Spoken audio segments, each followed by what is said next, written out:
Boldwood presents The Titanic Legacy, written by Rob Jones and read by Simon Mattox.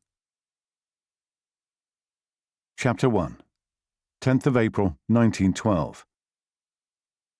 The two thieves ran like the wind, weaving in and out of the busy crowd to evade their hunter, as they had done so many times before.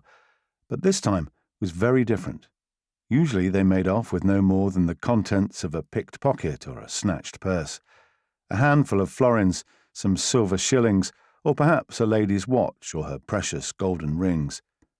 One time, in Marylebone, they'd knocked the hat off a policeman and vanished into the fog with it, just for kicks. They left the world-famous custodian's helmet atop a bollard, just for fun. All these things were easy to run with and even easier to fence. But while part of today's new treasure was a simple gold and emerald ring inscribed with some strange symbols, the other part was something neither of them had ever even heard of before, never mind seen or held in their hands.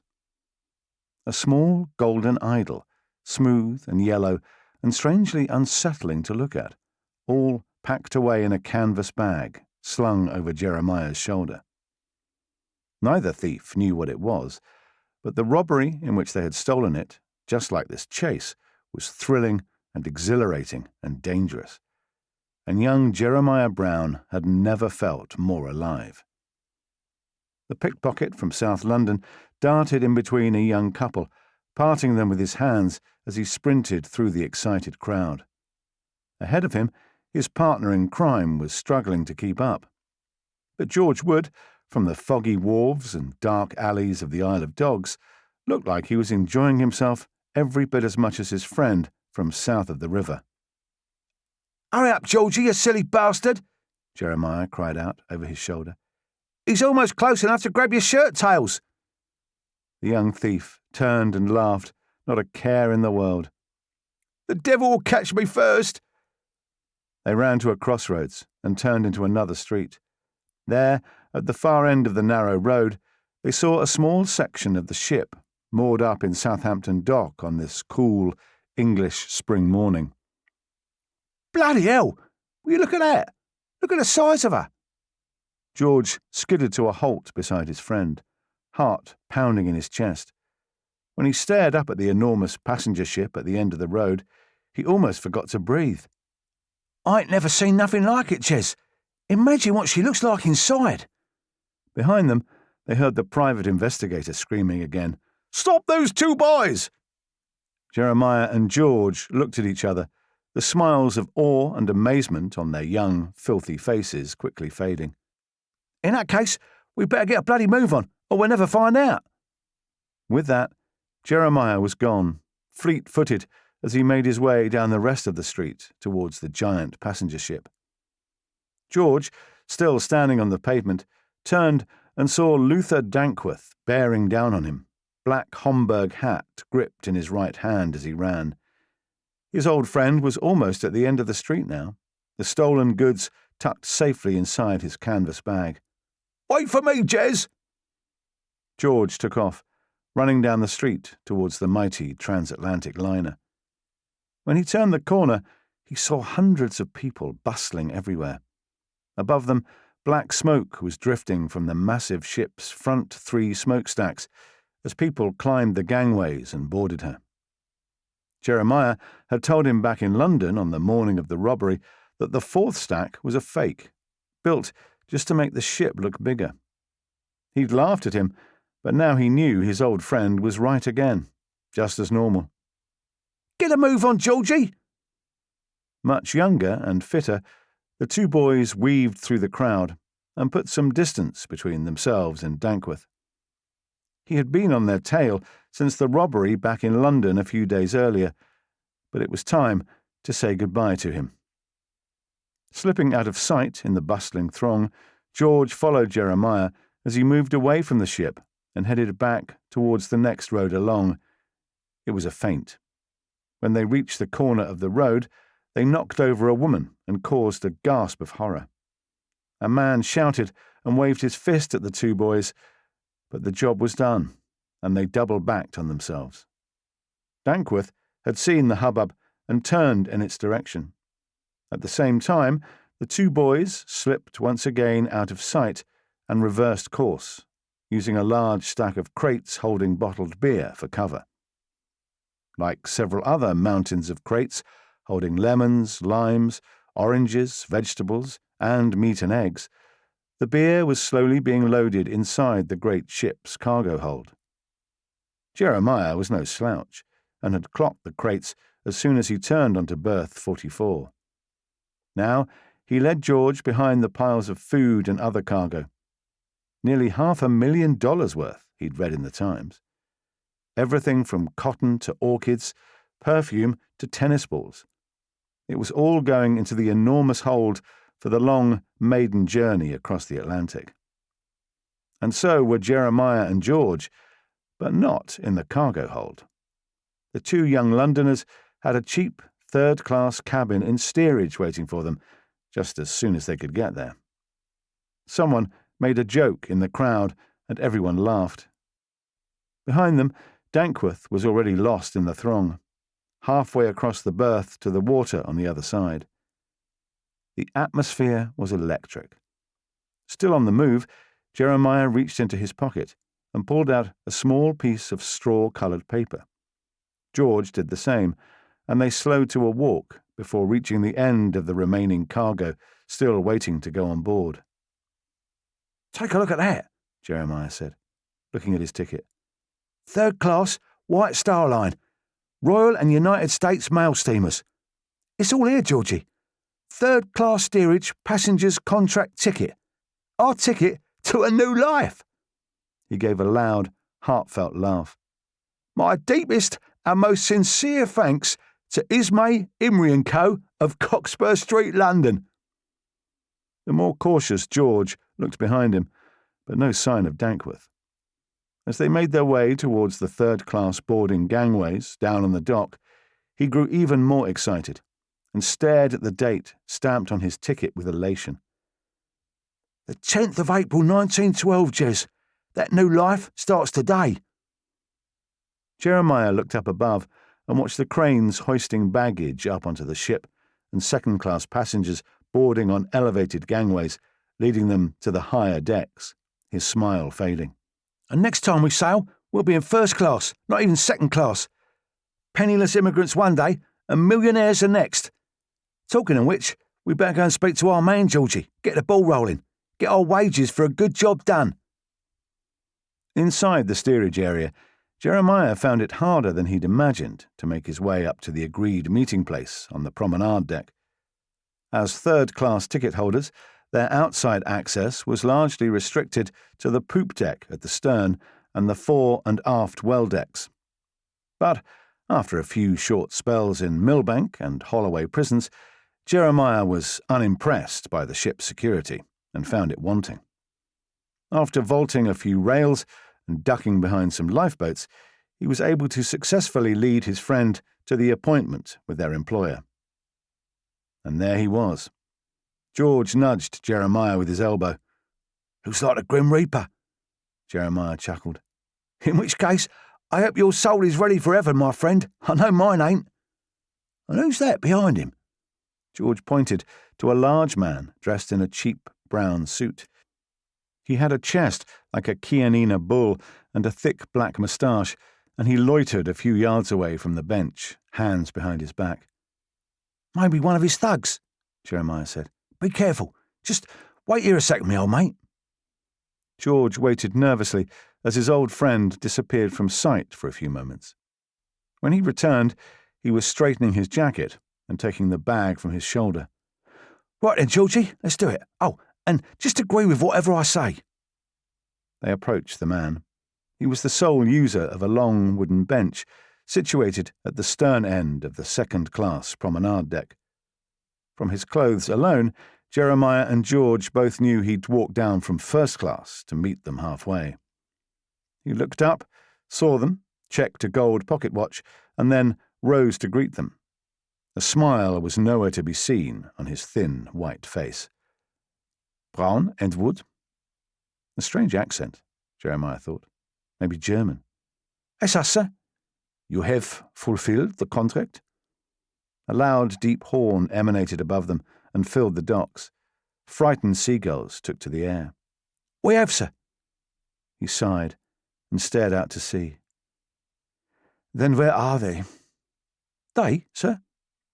He turned to them, his face forming into a hard, sly leer, sunken cheeks partially obscured by impressive sideboards of silvery hair, thin, hateful lips, eyes shaded by the brim of an expensive, impeccable black silk top hat.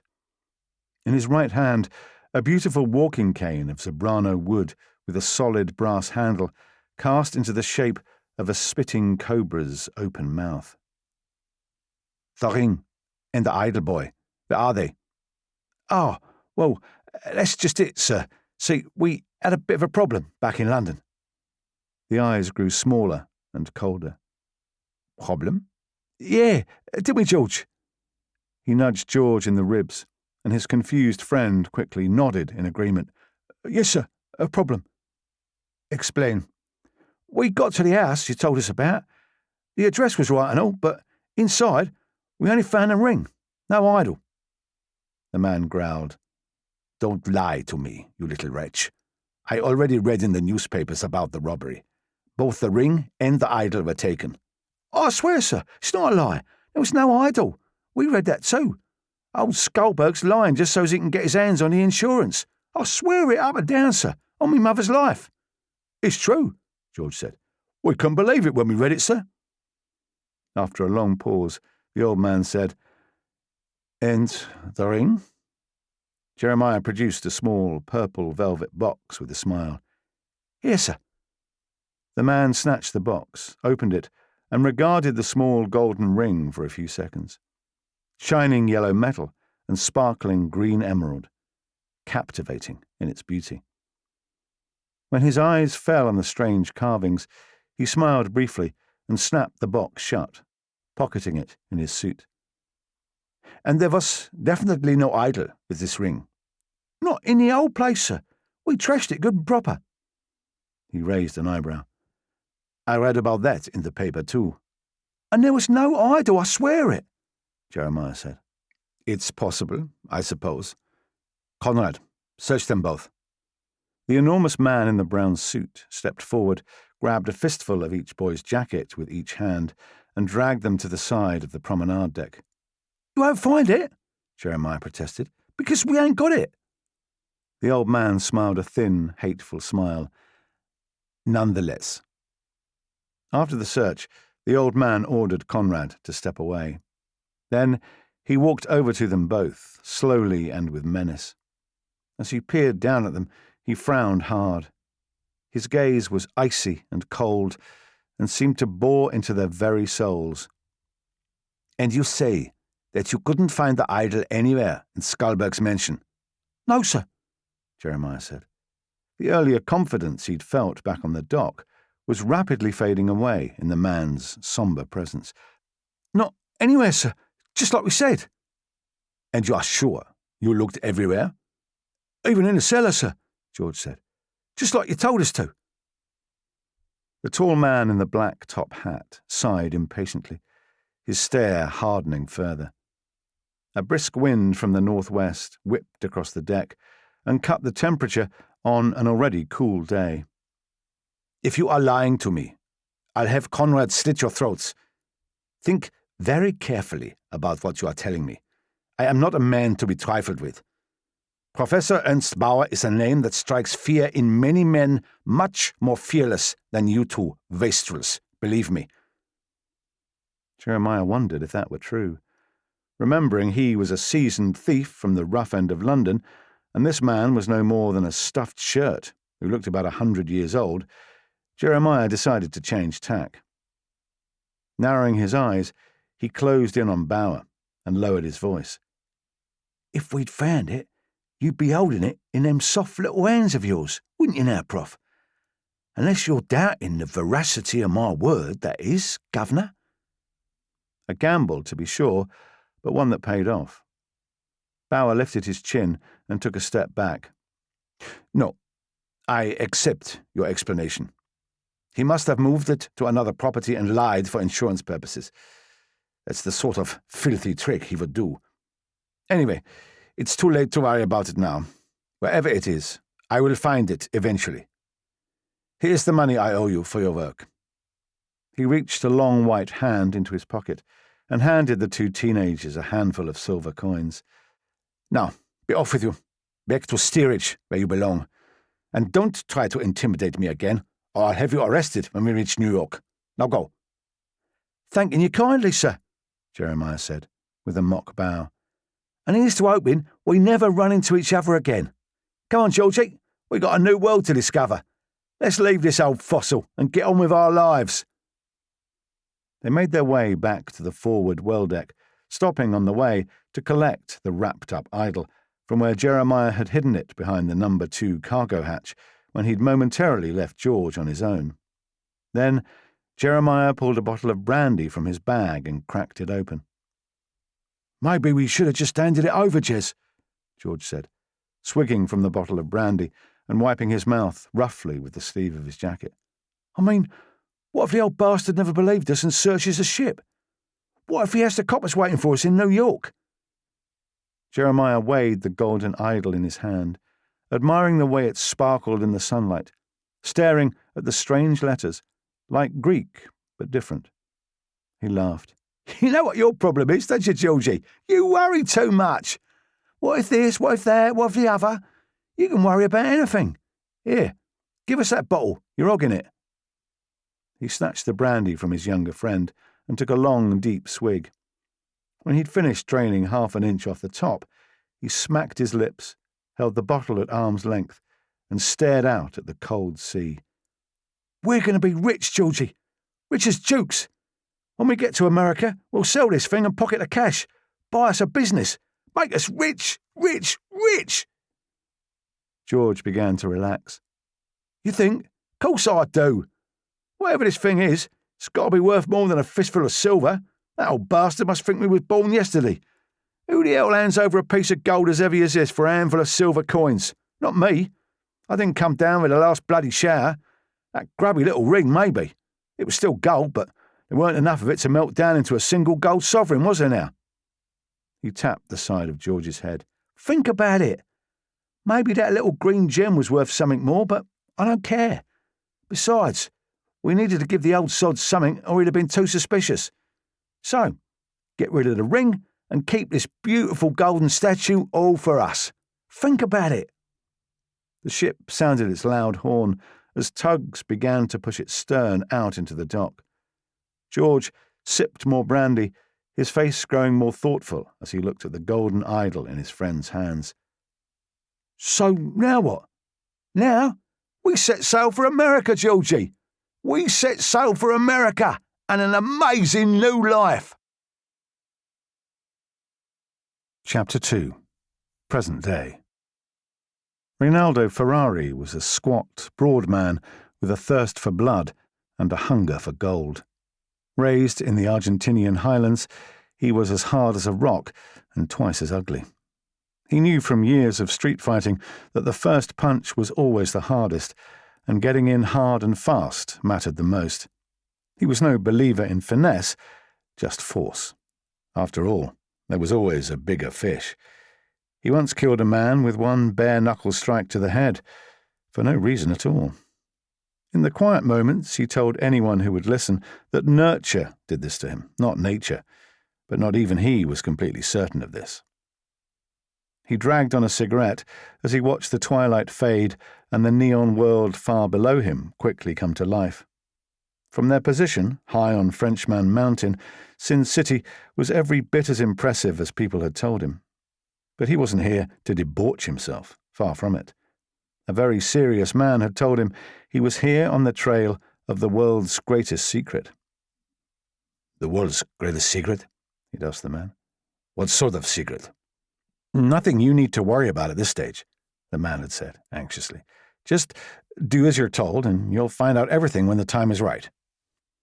Ferrari did not believe this man. He knew how to read eyes and listen to the sound of a voice, its timbre and pitch. All much more important than listening to anyone's words, he had learned a long time ago. This man's eyes and voice told him that, after he'd done as he was told, it was unlikely he would find out everything when the time was right. But that was a matter for later. Some accounts took longer to settle than others, after all. Leaning on the side of a black GMC van covered in desert dust and chip marks, he inhaled more of the fragrant hot smoke and watched the last of the sun slipping towards the horizon. Night had come to Nevada at last. He stopped slouching against the truck and told his men to get ready. Some of them were already in the truck, smoking. Others were outside on the trail, sitting on boulders and watching the sparkling lights of Las Vegas far below. All 5 of them would soon be executing one of the most audacious heists in the state's history.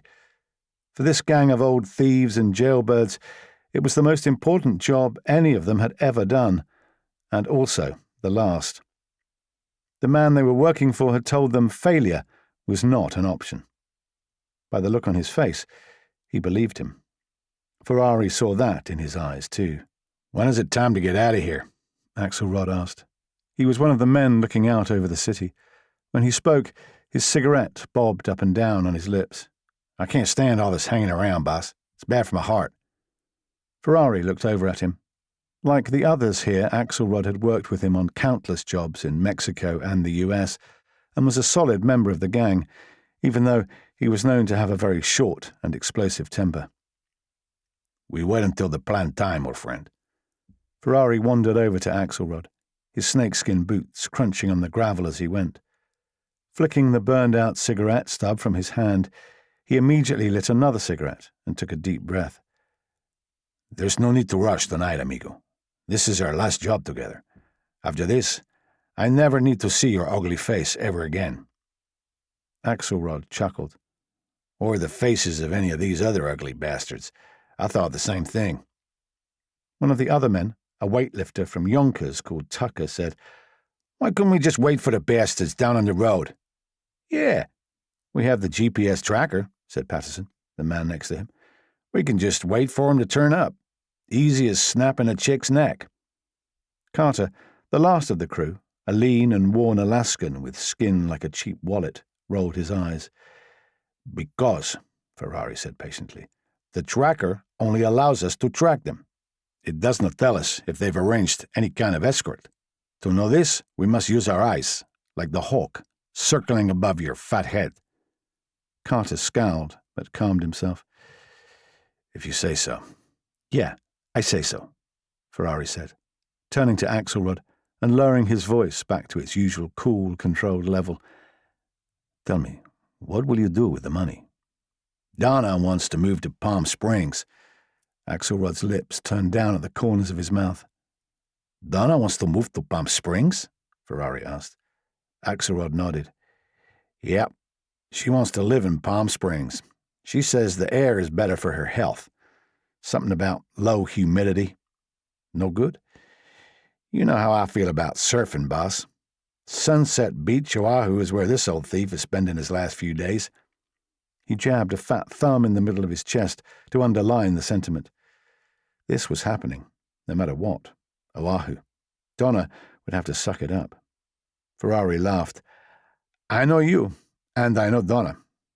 Axelrod turned, cigarette still on his lip.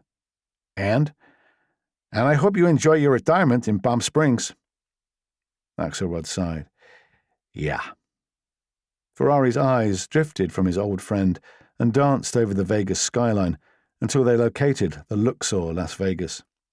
With its twin ziggurat towers and sphinx and steel and glass pyramid, the 30-story hotel and casino made up one of the most famous complexes in the world. It was beautiful, too. The way the neon reflected off the pyramid caught Ferrari's imagination, sparked up something wicked in the darkness behind his eyes.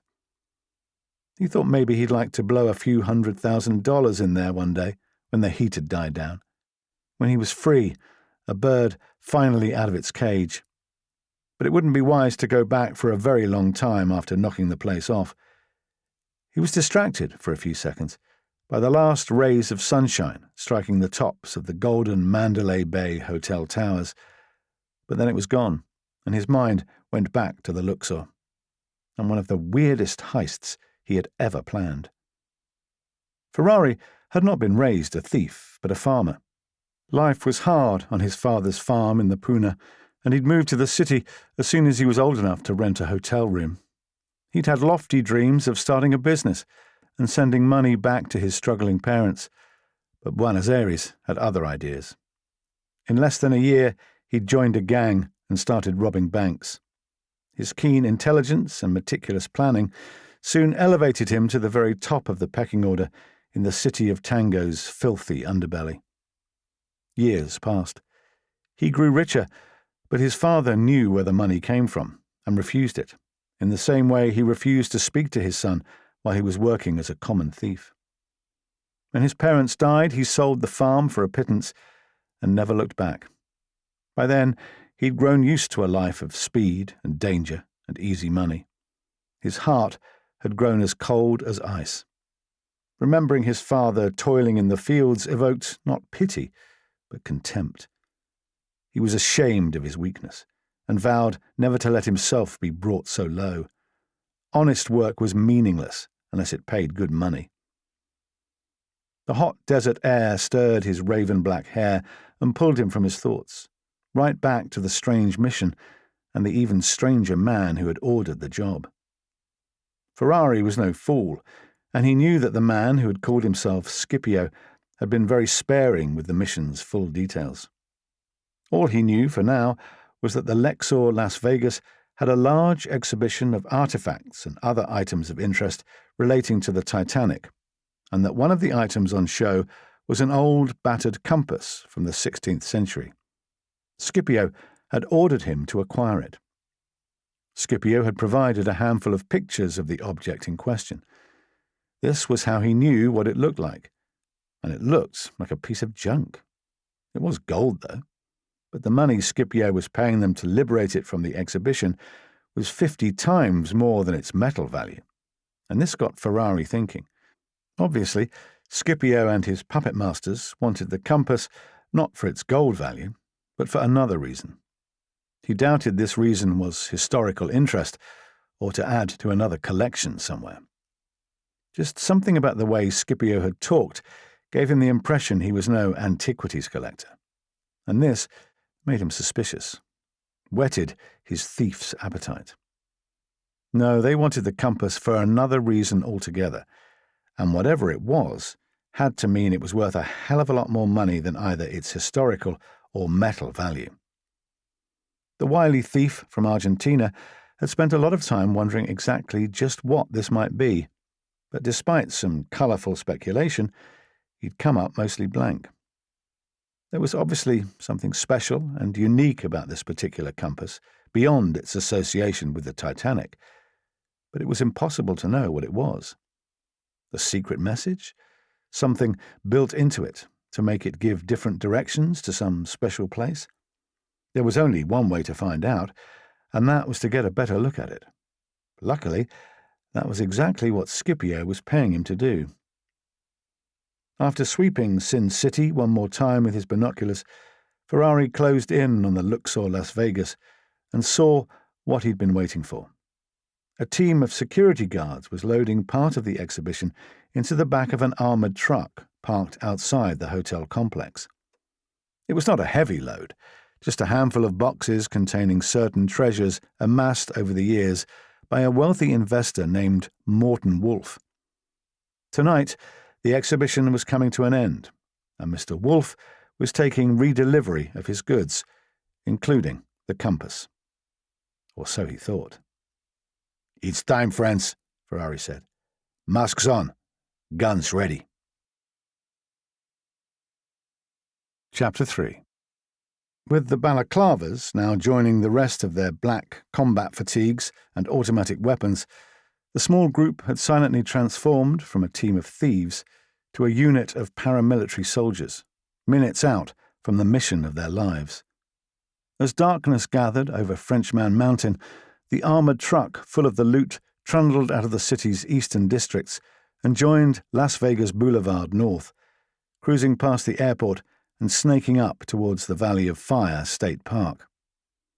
Ferrari ordered the men into the van and took one more look at the map on his phone, zooming in on the armoured truck's present location, indicated to him thanks to a GPS tracker Axelrod had installed earlier in the day. Then he swiped across to where the action was going down, on a small desert track leading up to the Wolf property just a few short miles away. The notion of raiding the property itself for the compass after delivery had easily been dismissed. Wolf was one of America's richest men, and his Nevada desert compound made Fort Knox look like a gingerbread house. That was part of the issue with knocking off the Luxor Las Vegas, too. The hotel complex had some of the heaviest private security in the country. No, there was only one way to strike and be sure of success: a smash and grab out on the highway, in the grand old tradition. "Are we ready, my old friend?" Ferrari looked up. Axelrod had paused on his way into the van. Most of his face was hidden by the mask, but his eyes were clear enough. "Yeah, we're ready." "What about them?" Axelrod flicked his head to indicate the others inside the van. "They'll find out soon enough."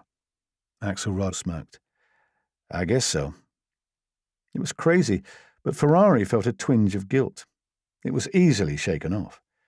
He climbed into the van beside his old friend and fired up the engine. "We have a short drive to the position, and then things will move fast. Everyone go through the plan in their heads one more time. If heaven is your thing, then say your prayers. Wolf's guards are all former special forces." They pulled away, gravel crunching under the chunky Vandura tires. Turning off the track that led up to the ridge they had parked on, they now made their way off the mountain and down to the rendezvous. For a while they cruised on the Valley of Fire highway. They smoked cigarettes and told a couple of blue jokes. When they reached the unsealed track leading into the Wolf property, they pulled off onto it and climbed out of the van. Ferrari asked, "Everyone have their weapons?" "Nods." "Then tip her over." Carter hauled the jack out of the back of the van. It was an electric power jack, and soon had the GMC tipped up at 40 degrees in the middle of the track. Without speaking, the 5 men now rocked the van until it crashed down on its side, totally blocking the track. "Into positions." They scattered behind boulders and mesquite trees, ducked down low and out of sight.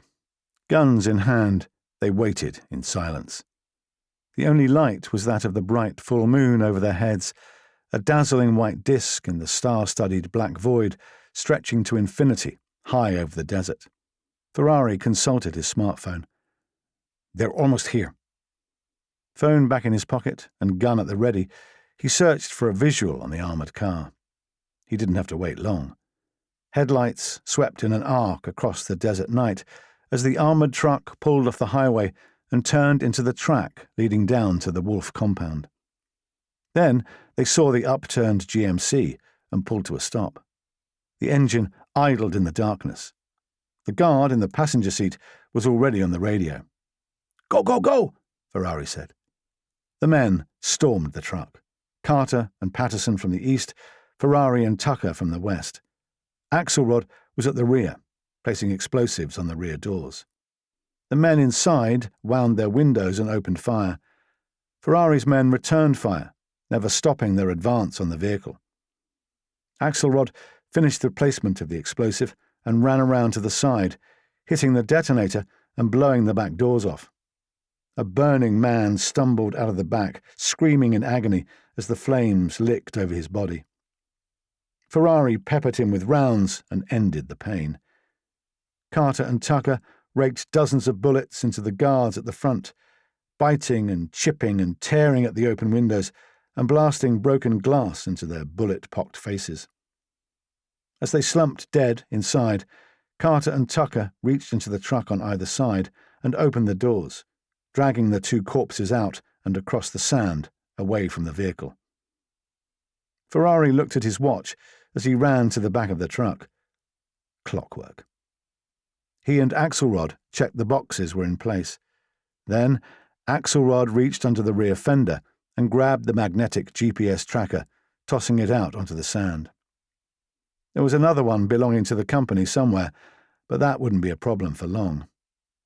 They climbed inside, Patterson joining them.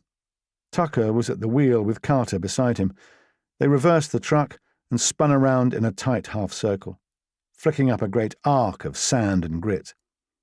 Then they took off with a wheel-spinning roar, reaching the end of the track and turning right onto the Valley of Fire highway. After a short drive, they pulled off the highway at Elephant Rock and unloaded the exhibition crates into an old Winnebago with fake Utah plates. Then they torched the armoured truck and walked over to their new vehicle. "Why don't we just keep it ourselves?" Tucker said. "Yeah, I read online it's worth $5 million, Carter said. "That's $1 million each." "It's worth a hell of a lot more than that," Ferrari said. Tucker and Patterson turned to face him. Tucker said, "You think?" "I most certainly do. Maybe $100 million or more. Something tells me that in this case, the sky's the limit." Patterson was running the figures in his head. A light went on. "That's $20 million each. Holy cow." Ferrari and Axelrod laughed. "No, amigo," Ferrari said. "Your math is off. It's $50 million each." "Wait, what?" said Tucker. 100 million divided by 5 is 20 million. "But divided by 2, it's 50 million, Ferrari said, his smile fading. "I don't get it," Patterson said. Carter was a step ahead of him and reached for his gun. He was too late. Axelrod opened fire with an M5, slashing the three men to ribbons of bloodied flesh and shredded guts. They never even had a chance to work out it was the end of the trail. "Good work, amigo," Ferrari said, patting his old partner on the back. They searched for the compass and found it, dumping the rest of the exhibits in their crates a few yards from the burning truck. Ferrari said, "Maybe with 50 million you can persuade Donna to move to the beach after all. That much might get you a half-decent beach house in Malibu." Axelrod laughed as the two men climbed inside the Winnebago. Maybe. Ferrari smiled as he turned the Winnebago onto the highway and headed west, back towards Las Vegas. The way he figured it, state troopers would be looking for people leaving the area, not driving into it. And no one was finding the compass. As soon, it would be buried deep inside the steering wheel's airbag module. "We're almost there, old friend," he said. "We deliver this to Scipio, and maybe we might find out what's going on." Maybe. Ferrari wondered why Scipio induced the same doubt and wariness in his old friend that he did in him. He just hoped the treasure at the end of this trail would be worth all the trouble. Something told him it just might be. Chapter 4. Max Hunter rolled back the bed covers and yawned. It was still dark outside his Washington apartment, and when he checked the time, he saw why. The clock on the bedside table delivered the grim news that it was just before 5 o'clock in the morning. Worse, he knew there was no hope of getting back to sleep. His mind was chock full of thoughts and concerns.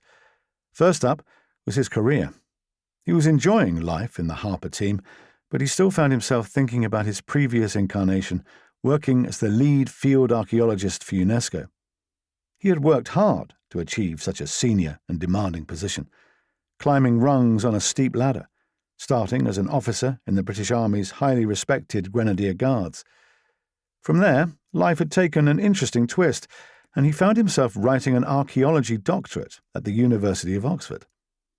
After just a few months lecturing and researching for Carmarthen College, Oxford, he was poached by Professor Juliette Bonaire and invited to work for UNESCO in Paris. C'est la vie. His work there was complicated and sensitive, and sometimes political. Working in such a senior role at the United Nations' main agency for cultural and natural heritage could never be anything but this. He'd felt it was a natural progression for his career, possibly leading one day right into Juliette's office. But then destiny's sleight of hand had pulled another fast one and threw him into the warm arms of Agent Amy Fox in Washington, D.C. That was life, he guessed. And life was good. He and Amy hadn't exactly hit it off right from the start, but by the end of their first job together, things were different. He liked her. Maybe a little more than like. In fact, he was sure of it. He liked his new job, too. HARPA, a heritage artefact.